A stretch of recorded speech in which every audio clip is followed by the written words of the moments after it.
সবার কাছে একটা নিবেদন রইল, আমি আপনাদের মাছ মাংস খেতে বন্ধ করছি না, আমি শুধু জিজ্ঞেস করছি, আপনারা আমাকে উত্তর দেবেন, শুধু বলবেন। বলুন তো মায়েরা, বিড়াল জল খায় চেটে চেটে খায় না চুমুক দিয়ে খায়? দাঁড়ান। কুকুর জল খায় চেটে চেটে না চুমুক দিয়ে? জোরে বলুন। আচ্ছা, বাঘ জল খায় চেটে চেটে না চুমুক দিয়ে? আচ্ছা, বাঘ কি খায়? মাংস। কুকুর কি খায়? বিড়াল কি খায়? জোরে বলবেন। মাংস, মাছ। আচ্ছা, বিড়াল মাছ খায়, কিন্তু কুকুর এরা কি খায়? মাংস খায়। আমার দিকে তাকান, যারা মাংস খায় সেই প্রাণীর দাঁতগুলো দেখবেন সামনের দাঁত দুটো বড় হয়। আপনারা যারা খান হাত দিয়ে দেখুন তো বড় না ছোট?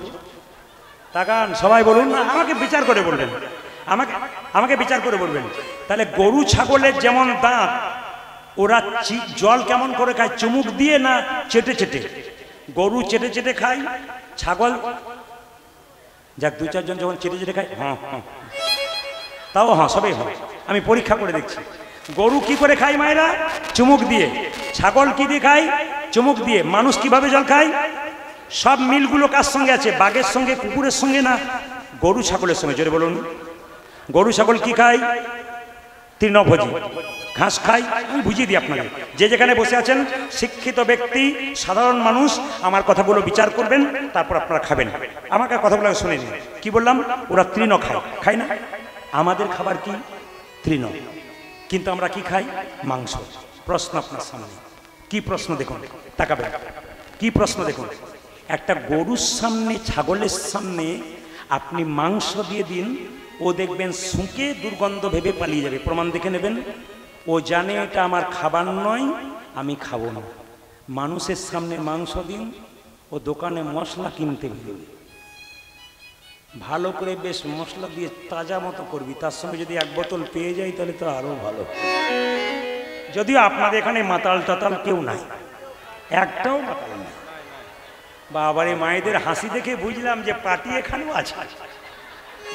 আস্তে আস্তে কোনো জায়গাতে বাদ নাই। আচ্ছা, কিছু মনে করবেন না, মায়েরা অপরাধ নেবেন না। কীর্তনের মধ্যে শিক্ষা আছে তো, লীলাটাকে আমি ছোট করে দেবো, আগেই বলেছি, শুধু শিক্ষার দিকে যাই। আমি কয়েকদিন আসলে একটা আসরে গেছি, স্বামী স্ত্রীতে আমার কাছে বাসায় গেছে। দাদা, কি ইনি কে? আমার পতি দেবতা। বলে কি হয়েছে? খাই। আমি কি করবো? একটু বলবেন যেন না খায়। এখন আসলে দুজন স্বামী স্ত্রীতে বসেছে, আমি বললাম যারা মদ খায় তাদের 3টে লাভ হয়। তখন স্বামী বলছে, শোনে না। কি বলছে? শোনে না। মানে একটা মানুষকে 5-10 হাজার লোককে হাসাতে হয়, এটা কিন্তু শিখতে হবে, নইলে অসুবিধা আছে। কেন বলুন তো? আমার মুখের দিকে তাকিয়ে আপনারা আছেন, অভিনয় শিখতে হবে। খুব ছোট বাচ্চা থেকে আমার অভিনয় করা অভ্যাস। আমার দিকে তাকাবেন তো, স্বামী বলছে শিখে নাও। কি বলছে? তখন স্ত্রী বলছে গোটাটা শোনো তারপর বলবে। আমি বললাম মদ যারা খায় 3টে লাভ হয়। কি? বাড়িতে চোর ঢোকে না, কুকুরে কামড়ায় না, আর যারা ওই চিরকাল যুবক থাকে, বুড়ো হয় না। যারা এখানে খায় তারা বলবে পুলিশ অফিসারকে, পরের বারে প্রদীপ পাল কেন আমার 2000 টাকা রইল। বলে কেন? উনি মদের নাম করেছেন। কিছুক্ষণ পরে বলবেন উনি, ইনার নামটা কেটে দাও, পৈতাতে জীবনে যেন না আসে। বলে কেন? এই কথাটাকে শুনুন। তারপর মদ যখন খাই, বলে মদ যে খাই সে মদ খায় না, মদটাকে, জোরে বলুন, সুরার ভাণ্ড কোনোদিন পবিত্র হয় না। আমি অনেক আসরে দেখেছি, অনেক বাড়িতে দেখেছি, নাম করব না, কীর্তন করাচ্ছে, নিরামিষ খেয়েছে। এবার সারাদিন কীর্তন হয়ে গেল, রাসলীলা হয়ে গেল, সকালবেলায় দেখছি উনি টলতে টলতে আসছেন বাড়ির মালিক। বললাম দাদা, কালকে উপবাস ছিলেন, আজ কি করলেন? আজ একটু না খেলে সজীব হব না, মানে প্রাণটা তাজা হবে না। মানে হরিনাম করলো, করালো, শেষে গোটাটাই 1 বালতি জলে একটু গোমূত্র ফেলে গোটাটাকে নষ্ট করে দিল। তাকাবেন, এরকম কাজ আপনারা কেউ করবেন না। হরিনাম যতদিন হবে বাড়ি বাড়ি নিরামিষ করুন, বাচ্চাদের শিক্ষা দিন, অন্তত এই কয়েকটা দিন পবিত্র থাকতে হয়। মদ যারা খায় তাদের বাড়িতে চোর ঢোকে না। কেন চোর ঢোকে না? না, মদ খেতে খেতে লাংস, কিডনি, লিভার শেষ হয়ে যায়, তখন সন্ধ্যাবেলায় কাশতে শুরু হয়, সকালবেলায় কাশি শেষ হয়।